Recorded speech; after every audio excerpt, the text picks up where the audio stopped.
The next leg of our journey took us due west. The seas were calmer and the wind at a more favourable angle. We saw the sun set under the Kraken, our code 0, before poling out for the next night passage.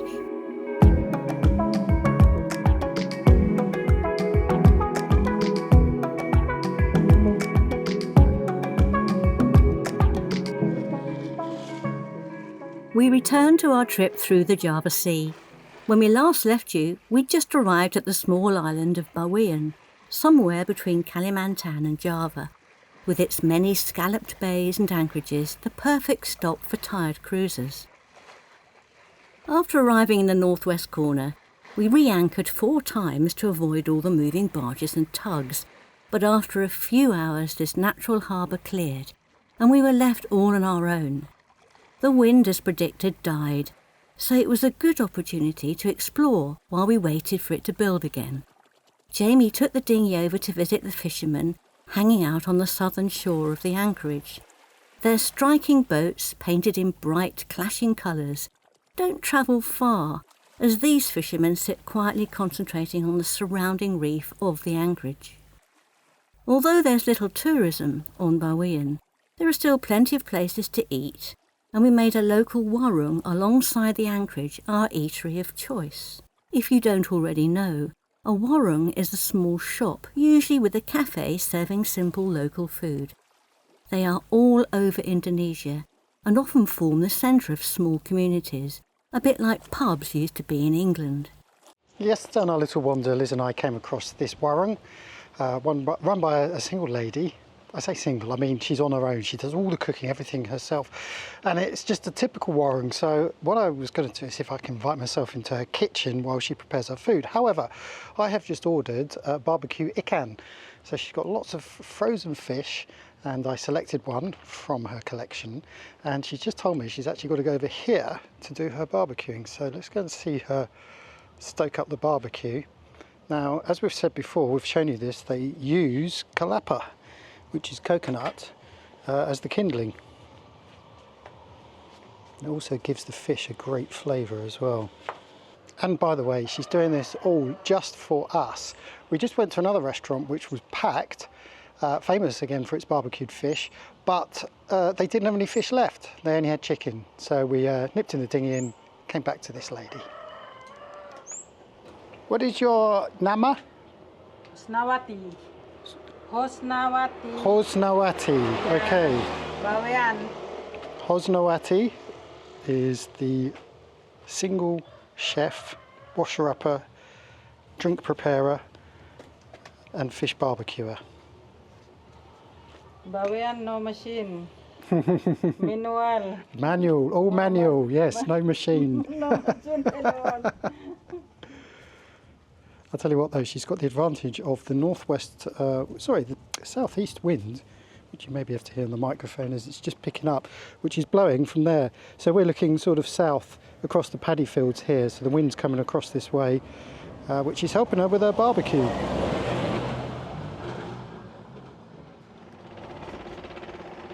So we're now in her kitchen, and I heard some scraping noises. I think that's possibly my fish, my ikan.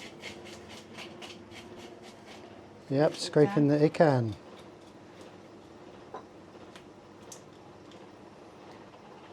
You'll notice she's sitting down, and you'll see how low these countertops are. This is crouching position, and she's seated on a little stool, so she will spend a lot of her time cooking sitting down, but she's got quite a setup here. These pots and pans, very clean.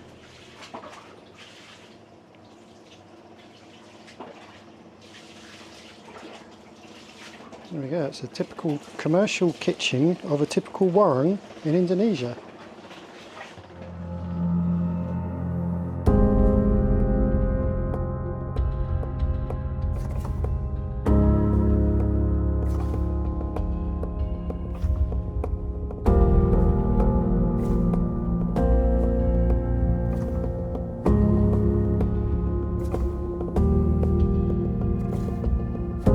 Venturing further, we hired a scooter for the day and took a clockwise trip around the island. Bawean is only 18 kilometres wide, and the roads are narrow and winding. Travelling by scooter is always a great way to see local life firsthand. We stopped off for a coffee by one of the many paddy fields and then made our way south to the main port in the Singapura district.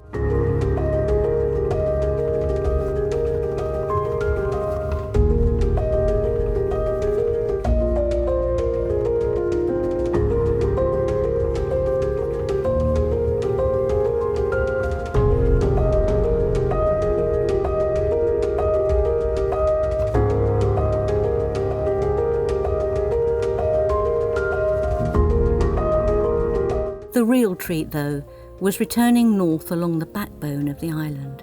Our route took us through rainforest, past the crater lake of Danau Castoba, a remnant of the extinct volcano which had originally formed the island, now hidden between its peaks and forest. In among the inclines and vistas, local people make the most of this fertile land with paddy fields and crops.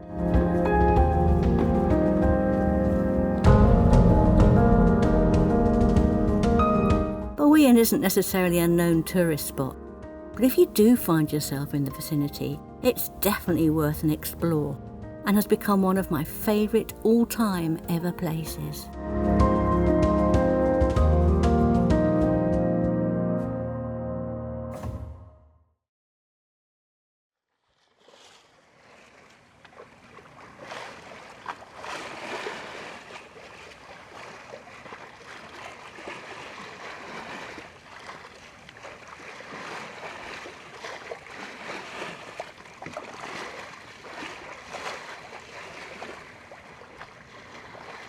The next leg of our journey took us due west, towards another remote island called Karamunjawa.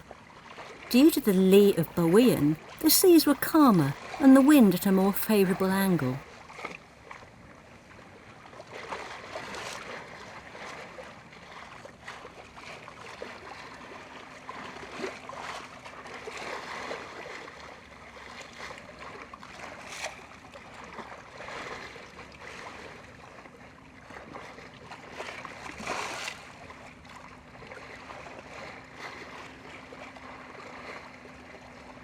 We saw the sun set under the Kraken, our code 0, before poling out for the next night passage.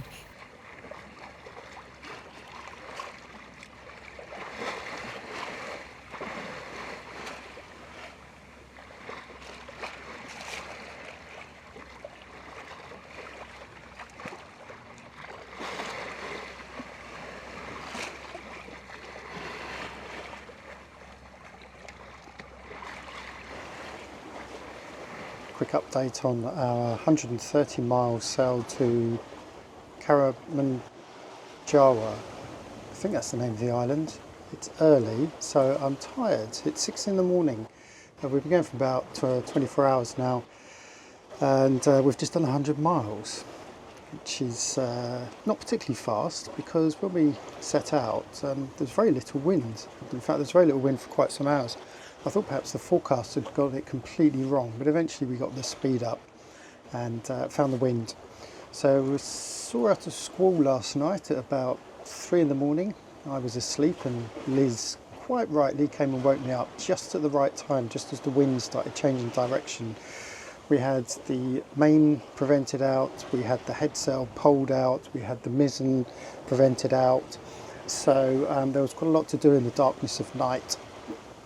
One advantage of knowing your boat and knowing where all the lines go. So we were able to deal with that. Saw out the squall, Esper got a good wash, and I went back to sleep. And meanwhile, Liz has discovered bats living in our mast. And in fact, just a moment ago, we could see one of them in the main mast, which is out at the moment, and you could just see him putting his legs and his wing just around the corner inside the mast. So we've got passengers.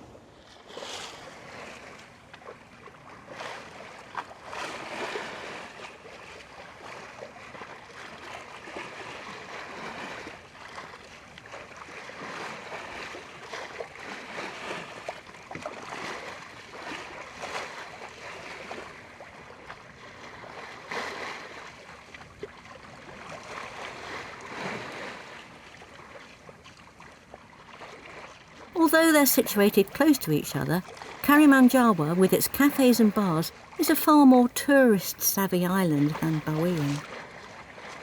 Equidistant between Jakarta and Surabaya, the archipelago and Karamunjawa National Park is a popular spot for Indonesian tourists, as well as international backpackers. It has the usual mangrove forests, beaches and coral reefs you expect to find with an Indonesian island. But it's also a place for travellers looking for somewhere away from the crowds of Bali and other more well-known islands. Jamie spent hours walking through the narrow lanes off the main roads, while I lounged about in the shade of various cafes. He documented local people living their lives away from the tourist hotspots, and as usual was received with a huge welcome.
Our friend Ollie of Sailing Yacht Windara had primed us about Karamunjawa, specifically a particular coffee shop that specialises in cheesecake.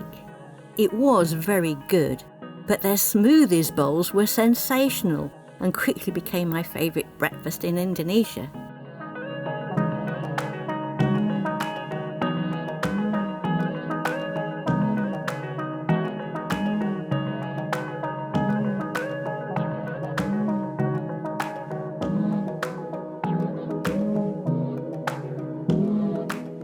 We would have liked to stay longer to explore further inland, as well as some of the outer deserted islands, but the wind wouldn't wait, so it was time to embark on the longest part of our journey to Malaysia.